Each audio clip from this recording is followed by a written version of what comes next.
오늘은 수소버스, 전기버스에 관해서 이야기를 해보도록 하겠습니다. 1년 전쯤에 수소차, 전기차에 관해서 영상을 올린 적이 있었습니다. 1년이 지난 지금 시점에 수소차하고 전기차 기술 개발이 굉장히 빠르게 진행되었고, 승용차를 넘어서 상용, 즉 버스나 트럭까지도 전기차하고 수소차가 등장하게 되었습니다. 오늘 언급할 내용은 좀 더 큰 차량인, 무게가 좀 무거운 상용차인 버스 얘기를 해보고자 합니다. 먼저 전기버스를 작년 12월 정도에 차고지를 찾아가서 직접 전기버스 운영회사를 찾아가서 전기버스를 운행하는 기사들하고 이야기를 해봤고요. 수소 충전소도 방문하면서 수소버스 운행하는 운전기사하고도 이야기를 해보았습니다. 그 경험을 토대로 차이점을 좀 설명해 보고자 합니다. 지난달에 방문한 서울승합이라는 버스 회사인데요. 이 서울승합에서는 10대 정도의 버스를 운영하고 있습니다. 크게 두 가지 버스를 운영하고 있는데요. 뒤에 보신 사진에서 보이듯이 에디슨 모터스의 E5하고 현대자동차의 일렉시티 전기버스를 운영하고 있습니다. 각각 5대 정도로 운영하고 있는데요. 그 차이를 잠깐 좀 비교해 보도록 하겠습니다. 이 뒤에 있는 사진은 E5드 에디슨 모터스가 제작했고요. E5드고요. 배터리 용량은 원래 163kWh였는데요. 서울승합의 납품하기에서 배터리 용량을 좀 더 높인 228kWh의 배터리가 탑재된 버스가 되겠습니다. 3413번의 노선에 운영하고 있습니다. 그 옆에 있는 버스는 똑같이 3413번 노선에 운영하고 있는 현대 일렉시티입니다. 현대자동차가 만들었고 배터리 용량은 E5드에 비해서 좀 더 용량이 큰 256kWh의 용량을 가지고 있습니다. 두 차량을 좀 비교해 보면은 모터 파워 같은 경우에는 E5드가 약간 높은 정도입니다.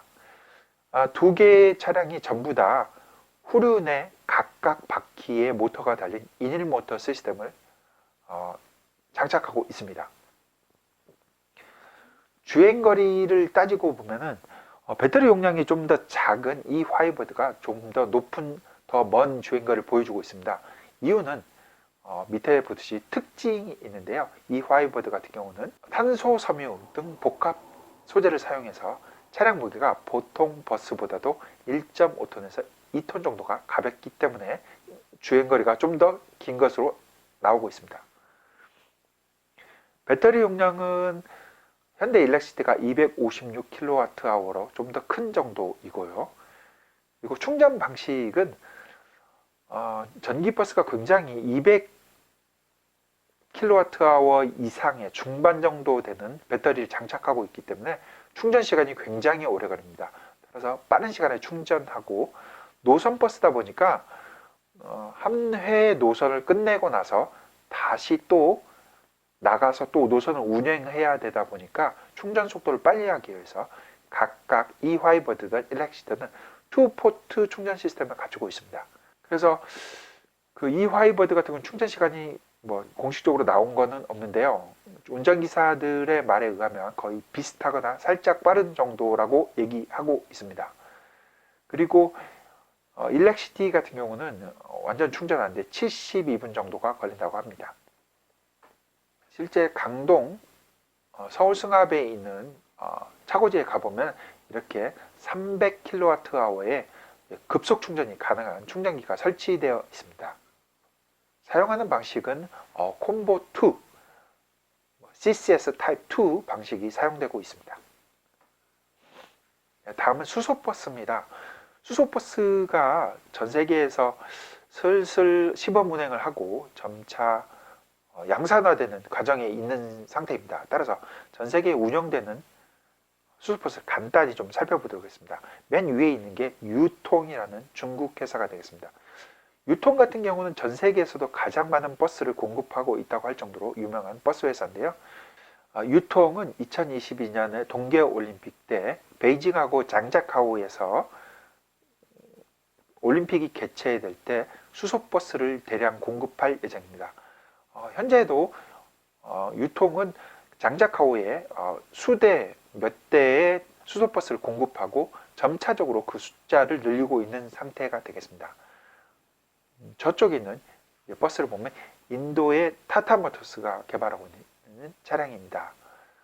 타타모터스 같은 경우에는 인도에 있는 항공우주연구소하고 같이 조인해가지고 수소버스를 갖다가 개발하고 시범 운행하고 있는 것으로 알고 있습니다. 그 밑에 있는 버스는 도요타의 소라 버스입니다. 우리에게 잘 알려진 버스이고요. 도쿄에서 운행하고 있는데요. SORA, 스카이, 오션, 리버, 에어 해서 이렇게 대기가 순환되는 그런 이름을 따서 소라버스라고 이름 지어졌습니다. 그 밑에 있는 차량 같은 경우는 영국에 있는 런던에서 운영하는 수소버스가 되겠습니다. 발음이 정확한지 모르는데 반훌 하는 벨기에 회사에서 공급하는 차량이 되겠습니다. 이거는 지난해 공개된 양산화된 차량입니다. 2층 버스가 곧 이제 영국에서도 2층 수소버스가 시내를 주행할 수 있을 것으로 보여집니다. 본격적으로 서울에서 운행하고 있는 405번 버스 수소버스입니다. 서울과 울산에서 각각 운행 중인데요. 이 수소버스 같은 경우는 3세대 수소버스가 되겠습니다. 2019년 중반기나 하반기 정도에 한 단계 업그레이드된 4세대 수소버스가 양산화된 모델로 나올 예정입니다. 지금 서울에서 운행하고 있는 차량 같은 경우는 시범 운행 정도라고 할 수 있겠습니다. 아직 양산화된 모델이 아닙니다. 두 개의 연료전지 스택을 탑재하고 있는데요. 넥소에 들어가는 연료전지 스택이 아니라 투싼 IX에 들어가 있는 연료전지 스택 두 개를 탑재해서 각각 100kW씩 200kW의 출력을 보여주고 있습니다. 수소 연료는 약 25kg 정도를 탑재하는 것으로 알려졌습니다. 4세대의 구조도가 보여지는데요. 수소 연료통이 차량의 루프 위에 위치해 있습니다. 지금 6개 정도가 보여질 건데요. 아직 4세대 차량에서는 6개가 될지 8개가 될지 구체적인 사양은 밝혀지고 있지 않습니다. 막상 양산화된 모델이 나오면 정확한 스펙이 나타날 것으로 생각합니다. 전기버스가 여러 대가 있다 보니까요.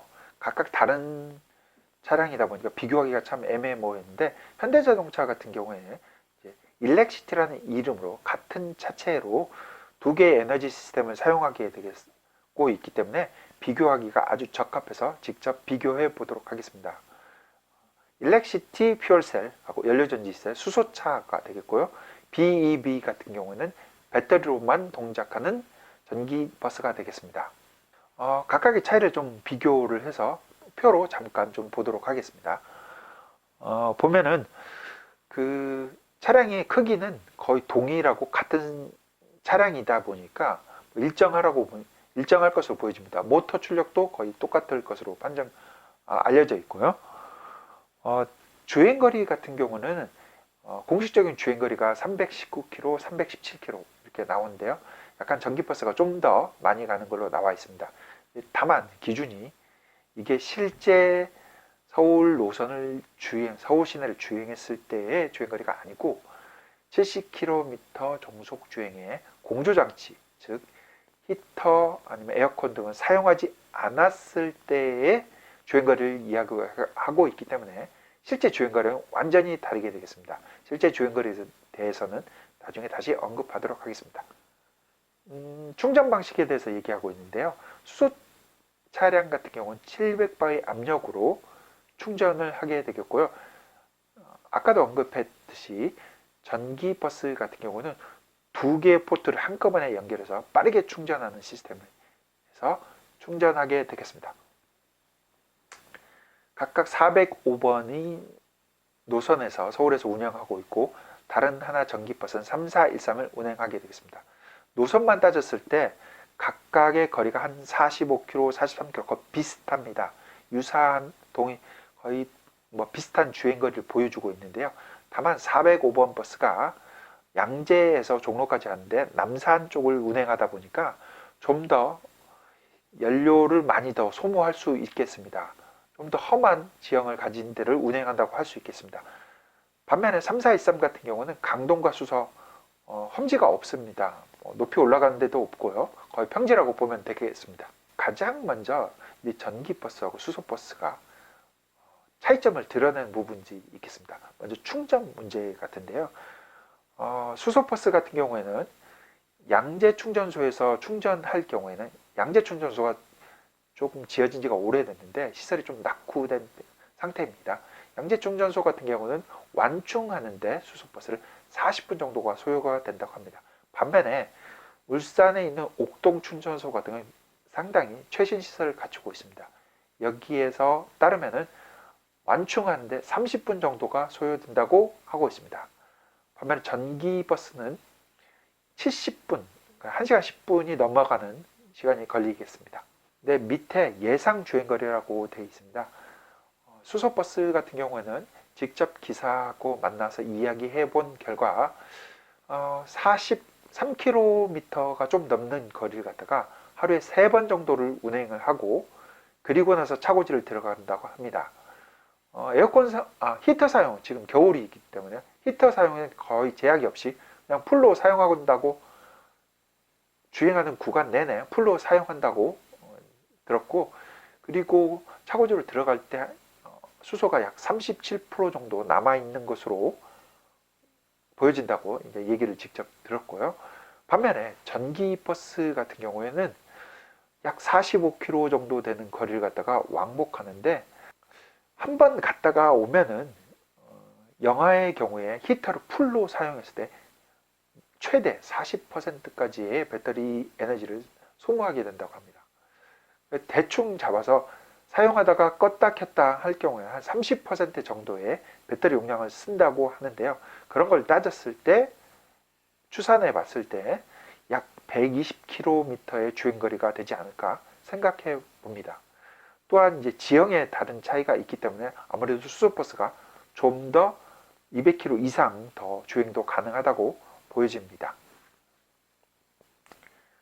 그리고 다음 비교 사항인데요. 차량의 가격입니다. 수소버스 같은 경우는 8억 5천만 원 정도로 예상하고 있고요. 전기버스 같은 경우에는 4억 5천만 원 정도입니다. 4억 원 정도가 훨씬 더 비싸지만 아직 양산화가 되지 않았기 때문에 양산화 된다면 차량 가격은 상당히 떨어질 것으로 보여집니다. 사용하는 연료에 따라서 사용 연료비에 대한 것도 생각해 볼 수 있겠습니다. 만일 서울시에서 하루에 100km 정도를 주행한다고 했을 때 겨울이고 히터를 풀로 사용한다고 했을 경우를 예상해 보겠습니다. 수소 1kg을 약 8,000원의 가격으로 계산했고 배터리 1kWh의 전기 가격을 170원 정도로 생각했습니다. 급속 충전할 때 일반 전기차를 충전할 때 한 170원 정도가 들어가기 때문에 동일한 가격으로 계산해 봤습니다. 따라서 이렇게 계산해 본 결과 대략적으로 수소는 한 12kg 정도가 필요하고요. 배터리 전기 버스 같은 경우에는 200kWh의 용량이 필요한 것으로 판단됩니다. 이것은 겨울 상황이고 히터를 풀로 사용했을 때 그렇습니다. 그래서 계산해 본 결과 수소버스 같은 경우 96,000원 정도가 나오고요. 전기버스 같은 경우는 35,000원 정도의 연료 비용이 나오겠습니다.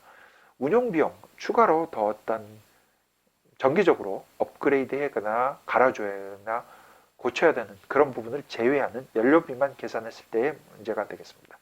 이제 전기버스와 수소버스를 직접 가서 살펴보고 겨울에서의 상태를 확인해 본 결과의 두 종류 차량의 결과입니다. 충전 시간만 따졌을 때는 수소버스가 월등하게 앞섭니다. 완충하는 시간에 반절도 걸리지 않습니다. 전기버스 충전하는 것에 비해서. 그리고 실주행거리를 따졌을 때 히터를 많이 사용하는 추운 지역이라면 수소버스가 훨씬 유리하겠습니다. 더 많은 주행거리를 확보할 수 있겠습니다. 만일 히터를 많이 사용하는 상황이고 겨울 상황에서 전기버스를 수소버스만큼의 주행거리를 올리려면 배터리 용량이 커져야 되는데요. 그러다 보면 차량 가격이 상승하겠고 그에 따라서 배터리가 무거워짐에 따라서 운행 효율도 더욱 안 좋아질 것으로 판단됩니다. 여름의 상황, 에어컨을 사용할 때는 과연 어느 정도일 것인지에 대한 비교도 따로 해 보아야 될 거고, 공조장치를 사용하지 않을 때의 주행거리도 다시 자세히 비교해 봐야 되겠습니다. 그리고 가성비인데요. 가격 대 성능비는 월등히 전기버스가 나은 상태입니다. 거의 반 가격이면 전기버스를 구매할 수 있기 때문입니다. 수소버스가 양산화되면 가격이 어느 정도가 될 수 있을지 모르겠습니다. 현대자동차 같은 경우는 수소버스 양산하기 위해서 부품들의 공용화, 그리고 연료전지 스택의 가격을 하락시키는 두 가지 문제를 해결해야 될 것으로 보여집니다. 부품의 공용화 같은 경우는 수소차 넥소에 사용되는 그런 연료통을 같이 쓴다든가, 부품들을 공용화한다든가, 또 모터를 공유한다든가, 이런 방식으로 해서 수소버스 가격을 낮추는 방법을 들 수 있겠습니다. 그리고 마지막으로 연료비 측면만 따졌을 때는 3분의 1 정도의 비용 가지고 전기버스를 운행할 수 있겠습니다. 따라서 전기버스가 월등하게 앞선다고 할 수 있겠습니다. 결론적으로 이런 것을 비교해 봤을 때 수소버스의 측면에서는 높은 차량 가격을 낮추는 데 더욱 노력해야 될 것 같고요. 그리고 수소를 연료를 사용하기 때문에 수소 가격을 낮추는, 연료비를 낮추는 데에 대한 더욱더 많은 연구하고 개발이 필요해 보입니다. 반대로 전기버스의 경우 같은 경우는 충전 시간을 최대한 더 줄일 수 있는 연구를 더 집중적으로 해야 될 것 같고요. 또 히터를 사용했을 때 연료를, 에너지 사용량을 줄일 수 있는 그런 부분에 대해서 더 많은 연구가 필요해 보입니다.